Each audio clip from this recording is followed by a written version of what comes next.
estaba llenita y tal, para recordar, como les dije en el autobús, que Jonás salió de este puerto, ¿ok?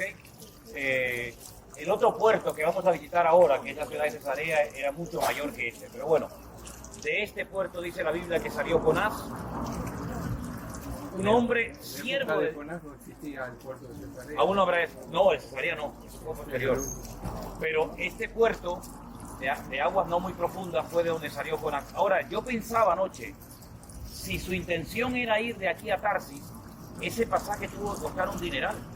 Porque estamos hablando de mucha distancia, desde Jope hasta Tarsis, hasta la otra punta del Mediterráneo. Pero a él no le importó gastar de su dinero con tal de no cumplir con su llamado. Fíjese lo que hace la rebeldía y la desobediencia en el corazón del hombre, que es capaz de gastarse su patrimonio, su dinero, con tal de no obedecer el llamado de Dios. Increíble, ¿no? Así que bueno, esta ballenita representa, simboliza un poquito el paso de Jonás por estas tierras. Qué curioso, no sé si ustedes se han dado cuenta, que cuando el Señor Jesucristo, vamos a ir estos días allí para que lo vean, cuando Él quiere restaurar la vida del apóstol Pedro, porque dice que le ha negado en 3 ocasiones, le recuerda el nombre de su padre. Y es Simón, hijo de Jonás.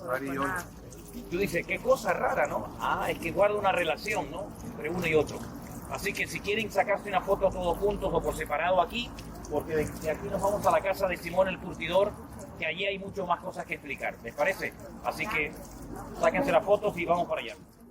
Antes de que Daniel les explique la historia de esta familia y de la casa y todo esto, permítanme recordarles varios pasajes bíblicos para que ustedes entiendan un poquito qué fue lo que pasó en este lugar.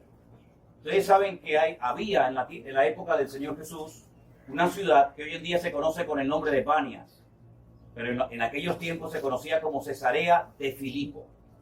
Nosotros vamos a ir a otra Cesarea que es la marítima, ¿vale? La que está por la costa. Pero en Cesarea de Filipo, al norte de Israel, un día el Señor Jesucristo se llevó a sus discípulos y les hizo una pregunta muy interesante. ¿Qué dicen o qué piensa la gente acerca de mí? Y entonces se escuchó todo tipo de respuestas. Algunos piensan que tú eres Juan el Bautista, otros piensan que tú eres Elías, etcétera, etcétera. Después de escuchar una serie de respuestas, el Señor Jesucristo le dijo a sus discípulos, ¿y yo para ustedes quién soy? ¿Les ha afectado lo que dice la gente acerca de mí o tienen ya un criterio propio? Y solamente Pedro dijo, tú eres para mí el Mesías, el Cristo, el Hijo del Dios viviente. Y a continuación el Señor Jesucristo le dijo, bienaventurado eres Simón, hijo de Jonás, porque esta revelación la has recibido directamente de mi Padre. Esto no es algo que te han enseñado en la escuela, sino que es una revelación que te ha venido del Padre. Y entonces allí le dice una serie de cosas el Señor a Pedro y le dice, a ti te voy a dar las llaves del reino. Y uno dice, bueno, ¿y qué significa eso de las llaves del reino? ¿Para qué sirven unas llaves? ¿O para cerrar? ¿Para abrir o para cerrar? No tiene otra finalidad en la vida unas llaves. Pedro se encontraba supuestamente en la azotea de esta casa con mucha hambre. Tenía mucha hambre. Y mientras le preparaban algo de comer, dice que subió a lo alto de la azotea y allí dice que le sobrevino un éxtasis, le sobrevino una visión. Y entonces dice que vio como un lienzo gigante que se descolgaba del cielo y había todo tipo de animales. Animales limpios, animales impuros, según la lista de Levítico 21, por si después la quieren leer a la noche en casa, lo que podían comer, lo que no se podía comer. Por ejemplo, solamente podían comer en cuanto a animales terrestres, animales que rumiaran y tuvieran pezuña. Por ejemplo, el cerdo no se podía comer porque tiene pezuña, pero no es rumiante. Y así una serie de características. Como el Señor sabía que Pedro tenía hambre, le dice, bueno, pues levántate, mata y come. Y Pedro se queda sorprendido porque dice, yo nunca he comido ese tipo de animales. Y el Señor le dice, lo que yo he limpiado, tú no lo llames inmundo. Ya esa separación, esa diferencia entre limpio e inmundo, eso se acabó. Pero evidentemente, el Señor utilizando animales, lo que está tratando es de enseñarle que ya no hay esa separación entre judíos y gentiles, los inmundos gentiles y los puros que somos nosotros los judíos. Se lo dijo 3 veces. Parece que el número favorito de Pedro era el 3, porque cada vez que hace algo malo siempre son 3 veces, ¿no? Levántate, mata y come. Dice, no, Señor, yo nunca he hecho eso. Levántate, mata y come. No, Señor, yo nunca lo he hecho. A la tercera vez se recoge el lienzo y entonces ya se acaba la visión. Al rato al rato el Señor le dice que no se preocupe, que van a venir unos hombres a preguntar por él.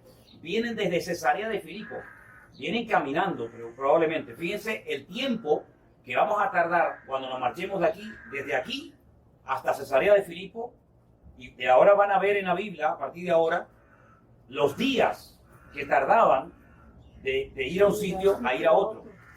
¿Qué es lo que el Señor le intentó enseñar a Pedro aquí? Que aquellas llaves que le había prometido dárselas a él en Cesarea de Filipo eran las llaves del reino de Dios. Es decir, yo te voy a dar a ti, Pedro, la oportunidad, el privilegio de predicar por primera vez en la historia a gente no judía. Porque dice que Cornelio, el centurión romano que vivía donde vamos a ir ahora, ¿verdad? Donde estuvo detenido Pablo, etcétera, etcétera. Pues dice que el Señor había dicho que llamara a Simón Pedro, que estaba aquí en casa de Simón el curtidor, ¿verdad? Y que lo llamara para que le predicara la palabra.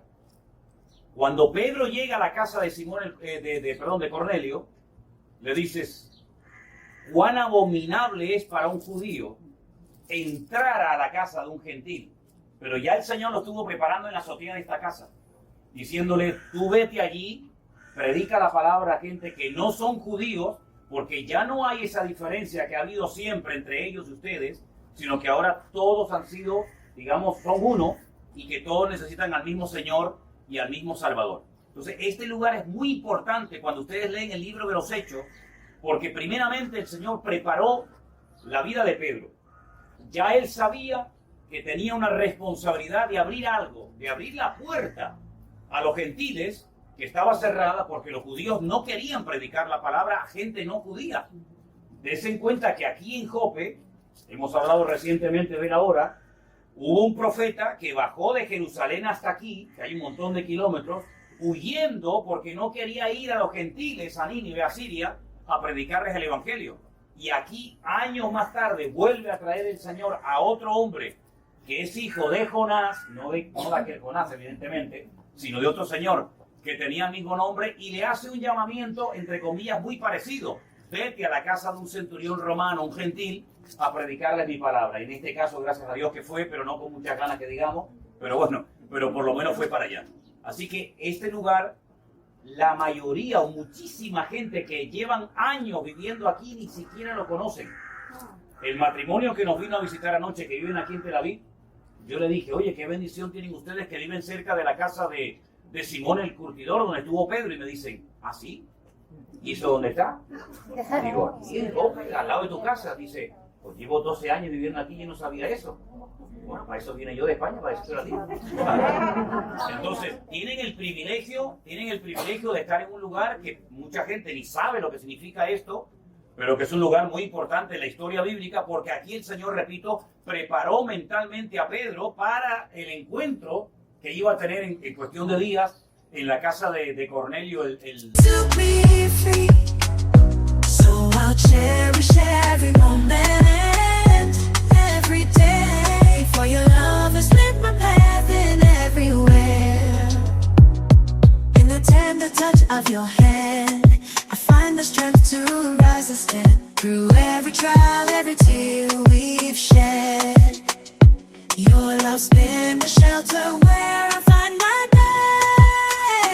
For your love's been my anchor, life's stormy seas, a beacon of hope guiding me to be free. So I'll cherish every moment, every day, for your love has lit my path in every way. With gratitude in my soul, I'll sing this song.